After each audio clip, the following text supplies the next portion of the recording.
and she was a real dynamo, and we had a lot of fun working together.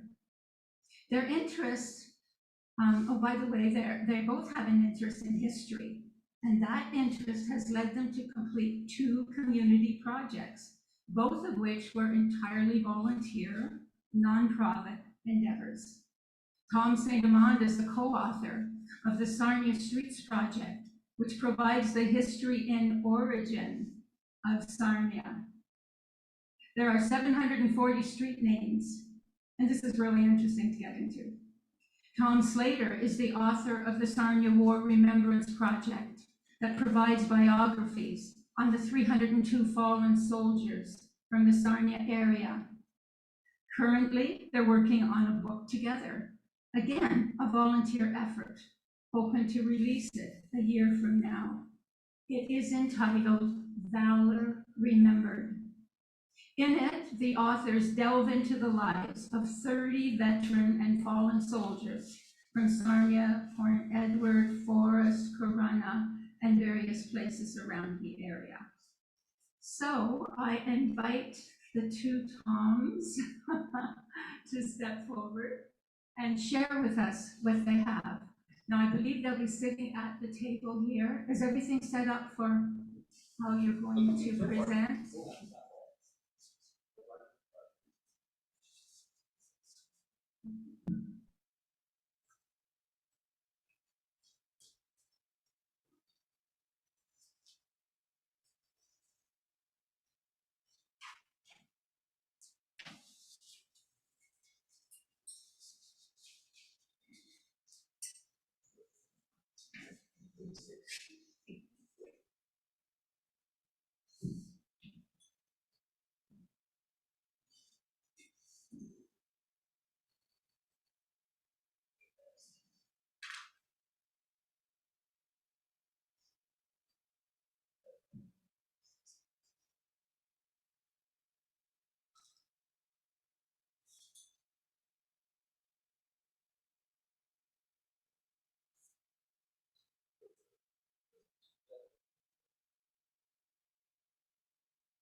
Translation of the those yes.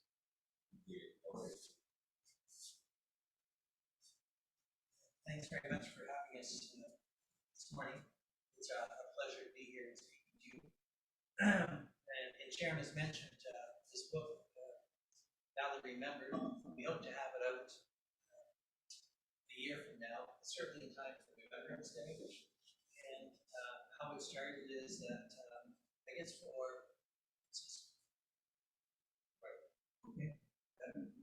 okay, thank you. Since 2014 or 2015, Tom and I had co-written a number of articles based on Tom's research that he compiled for the Sarnia War Remembrance Project. And we'd written them for a special insert, Remembrance Day insert, the Sarnia Journal called Sarnia Remembers. And once COVID began, we realized that we had all sorts of stories that perhaps warranted more than 600 words, which was the length of the journal articles. And so we decided that we were going to set about and choose 25 to 30 soldiers, and we would write longer articles. So the longer articles in this book, the typical article would probably be 2,500 to 3,000 words, but we wanted to tell the stories, and it's all based on Tom's research. We made sure that we met family members if available, and probably at least half the stories we met with family members. In fact, we'll be talking about Buster Powell today, the one soldier we'll be covering. We met with his sister Mary. She was invaluable, and we made sure that every story had the seal of approval from the family. That was very important to us. So they had the final say. And so we talked to people over Zoom from Calgary, BC, down in New Jersey, met people at various points of Ontario, Newfoundland, Holland. I can't think of any other places, Quebec. People were more than willing to help us. They wanted to, and the idea was that the stories would be we wanted the stories to be told. That was the most important part. This is a community nonprofit venture. We haven't invited that to our editors yet. They don't know that, but we'll treat them in some way, I suppose. And the Legion has generously paid for the printing of 200 copies of Valour Remembered. And Tom, do you have anything to add to the book? No, nothing but the book. So one of the soldiers, the only soldier we're going to cover today is Bruce Powell. And it's fitting, you know, when I think of this historic building that we're sitting in right now, it's not far from the site of Skips that Buster once attended. The family grew up on Cromwell and Lydia Streets, so that's it's very close by. You can picture Buster Powell walking down George Street, Peel Street, Forsyth Street. That was his neck of the woods, so to speak. He was just a young guy. So for Bruce Powell, if anything defines his service to the country, this quotation by Orson Welles encapsulates his wartime experiences. Nobody gets justice. People only get good luck or bad luck. And unfortunately for Bruce Powell, bad luck pursued him during the war.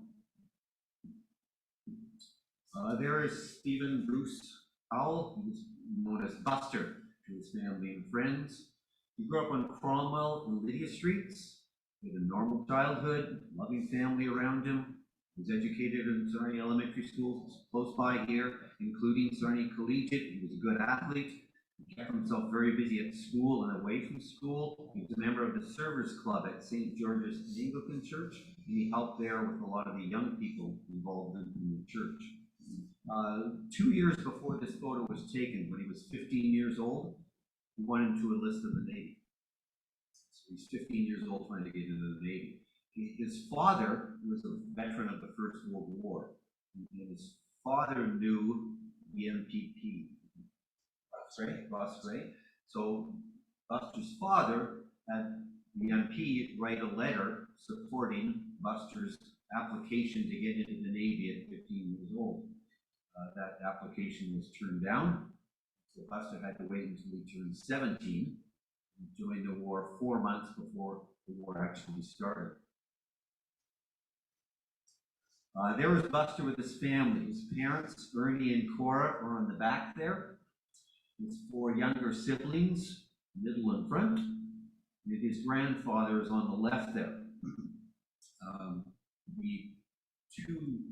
Besides Buster's the eldest son, of the 2 next sons would also serve during the war. Father Ernie, the one in the back there, again, World War I veteran. He wanted to enlist in World War II as well. He was a Canada Customs officer here in Sarnia. He was 40 years old when the Second World War started, so he was denied. He could not join the war effort. He had to remain here in Canada to support the war from home. This is, I guess, typical of probably a lot of these young soldiers that went off to war, posing with mom before they go off overseas. So this is Buster with his mom, Cora. Shortly after this picture, he leaves Sarnia, gets training, gets to Halifax, where his training would begin. And by early November of 1939, he was gained the rank of ordinary seaman, so not long after the war started. And his tenure with the Royal Canadian Navy would be plagued by bad luck, and that began when he got the assignment for escort duty with the Allied convoys. So beginning the opening day of the Second World War, the Battle of the Atlantic would be the longest continuing campaign of the war, in one of which Canada played a central role. The Royal Canadian Navy, along with the Royal Canadian Air Force, and Canada's Merchant Navy played a vital role in defending Canada's eastern coast and escorting convoys of ships carrying men and essential machinery, arms, fuel, and basic resources between North America and Europe. And just as an aside, a gentleman by the name of Alan Barris, a highly respected historian, will be speaking at the library. Ted Barris, will be speaking at Monday, tomorrow evening at 7 o'clock at the library. And he has a book of hidden leadings out of the Battle of Lambton. This is a shot of Bedford Basin, and even with the protection of armed escorts, it was always a treacherous voyage for the dozens of merchant ships traveling in a zigzag fashion across enormous tracts of ocean. Canadian ships were needed not only to protect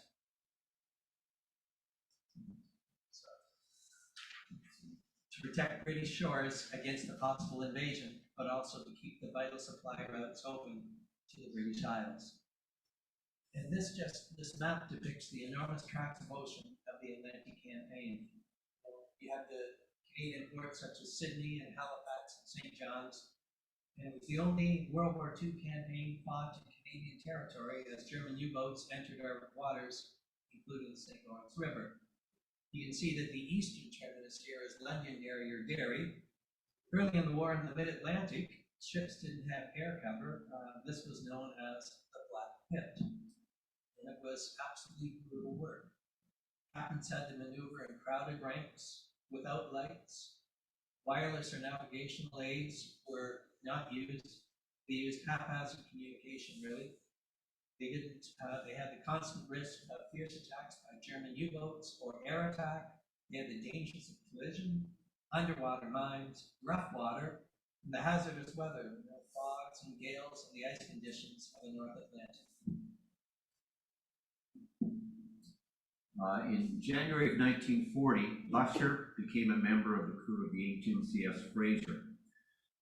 This destroyer was initially stationed on the west coast of Canada, but with the outbreak of war, it moved to the east coast. In fact, it escorted the first Canadian soldiers overseas. It was eventually back and forth sent across the Atlantic, running convoy escorts. It was difficult, dangerous work because of the hazards of the assignment, cramped quarters above in the ships. The crews would form strong bonds with one another, and they had to because they relied on each other in order to survive and get through. So undoubtedly, Buster would know his fellow sailors very well.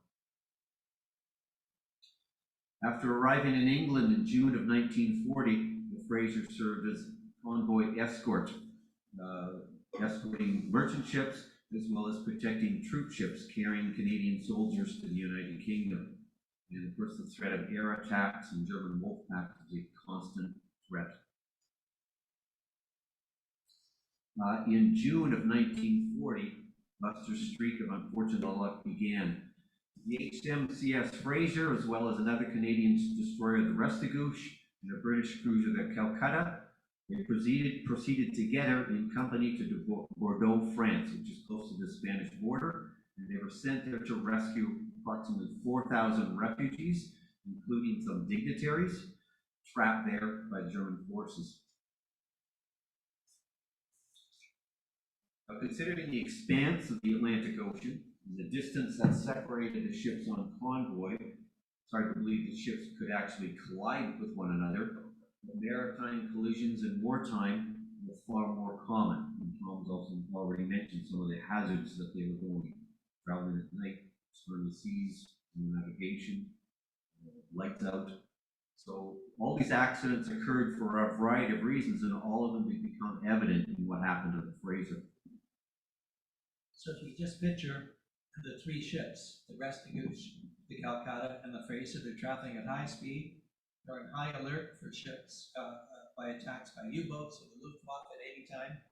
It's a stressful time, and the officers and men were very, very fatigued. For nearly a week, the crews have been carrying on rescue work and loading troops and refugees into the threat of submarine attack, air attack, really any general harassment of a general evacuation. Fraser's commanding officer, Commander Wallace Creary, had only one decent night's sleep in the last 10 days. The same was probably true for Dennis Lees, the captain of the Calcutta.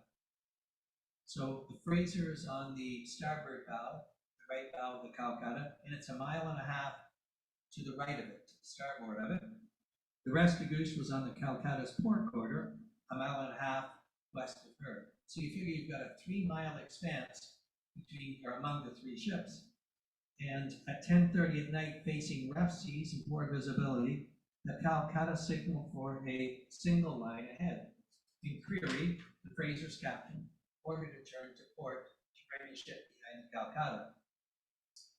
When the cruiser turned to starboard in reaction to the Fraser's turn to port, then the Fraser and the Calcutta were two rapidly moving ships and on a definite collision course. The ships covered the last 200 yards, for instance, separating them in fewer than 11 seconds. And in the darkness and the rolling seas, the two ships collided, and the bow of the 4,300-ton Calcutta smashed into the starboard side of the 1,400-ton Fraser.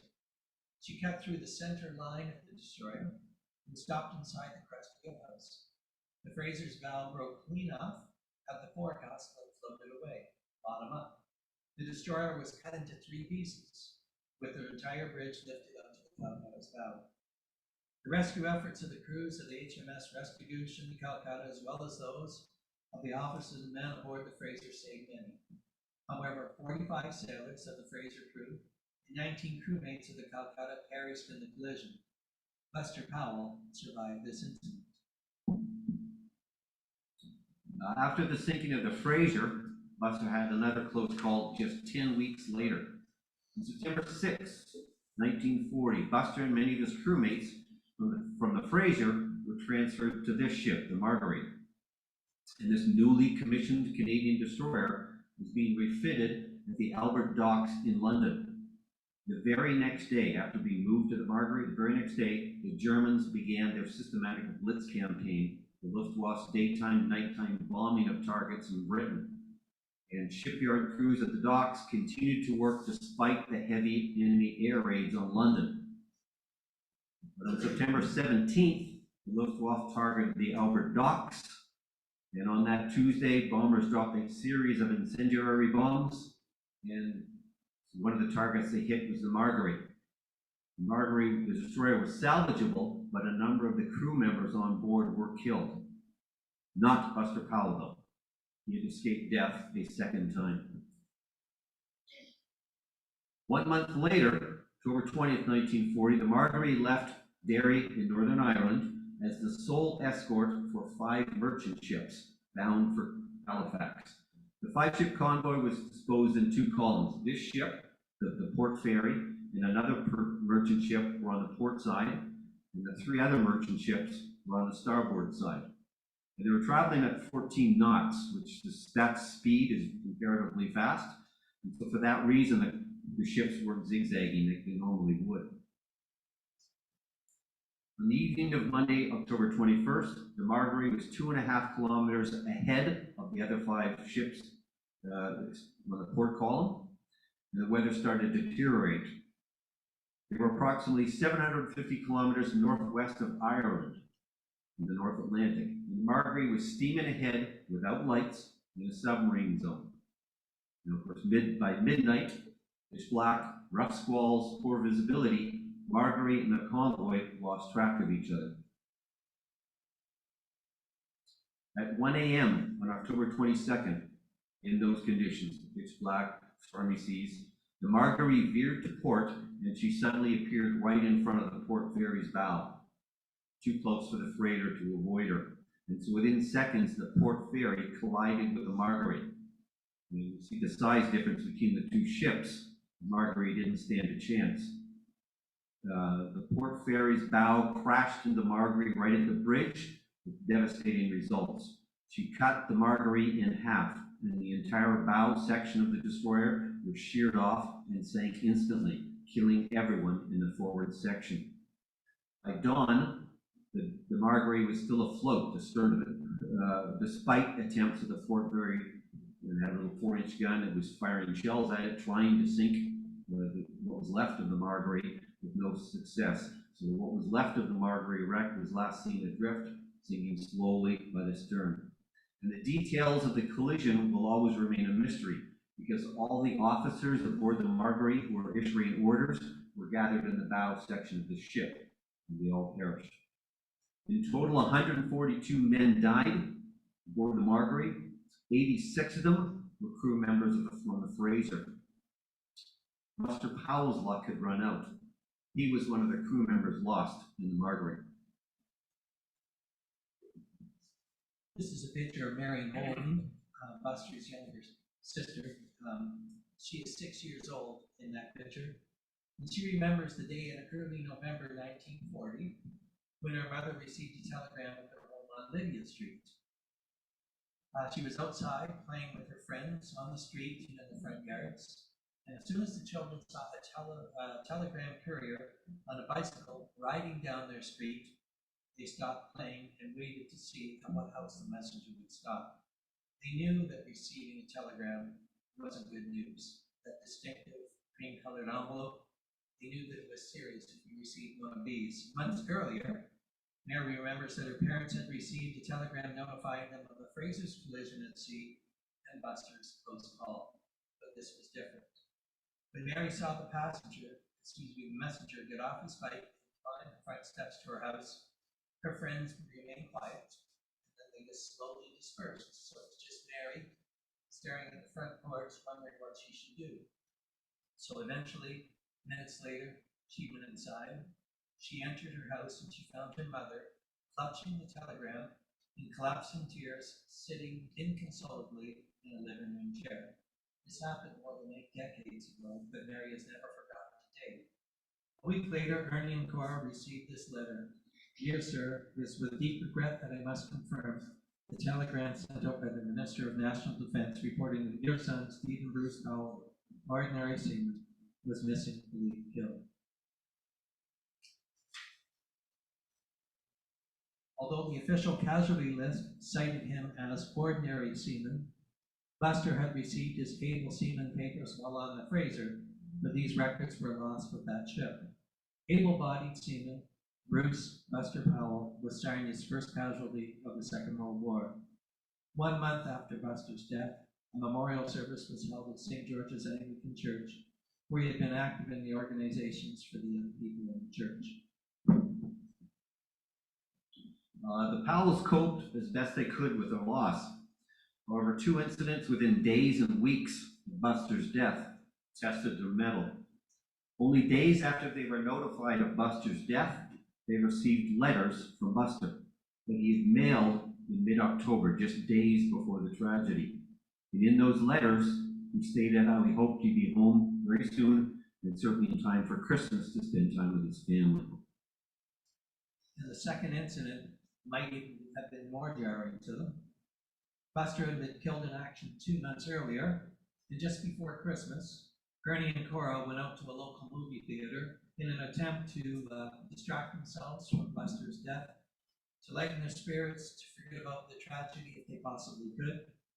And as was customary at the time, preceding the movie were a newsreel and a cartoon. And on this particular night, the newsreel showed a series of black and white war clips. And one of them showed 3 young sailors wearing their pea coats or wool outer jackets on the deck of a bobbing ship in stormy weather and walking towards the camera. To the Powell's horror, one of the sailors was Buster. Cora fainted in her seat immediately, and the Powells left the movie theater shaken up. The next night, a Sunday, the manager contacted them, and even though the theater was always closed, he opened it for them, and they came back and they saw the movie. I'm not sure if they bothered to see the newsreel again.